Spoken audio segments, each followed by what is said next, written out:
কাকা হ্যাঁ তো আবার কোরবানের প্রিপারেশন কি অবস্থা? প্রিপারেশন বলতে বাদে যায় আবার কাকা কোরবান দিতে যাইতাম না, কিলে কাকা কোরবান দিতে না তুনো বলতে?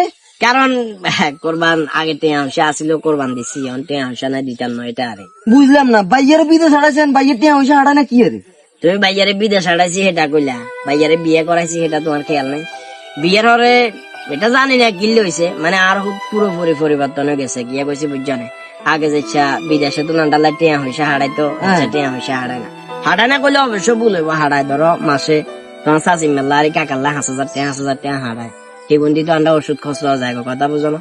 কোরবান তো আর জানেন দেওয়া যাইতো না, দিলে দিবের মতো দিতে বান্ডা যেত আত্মীয় স্বজন বেশি আরে। তো কাকা যেখানে শরীরেতে শক্তি আছিল, কাকা এখানে হতে কোরবান দিতাম। এখন তোমার বাইয়েরা টেয়া কামা, তোমার বাইয়েরা টেয়া নদলে তো কাকার তো কিছু করার নাই। এটা আরে বিয়ে করাইবার হলে আর হতো বেশিরভাগ বিদেশে তো নাইলেও বেশিরভাগ হেডে থাকে, টেয়া হইসা হেডে বেশি হারাই।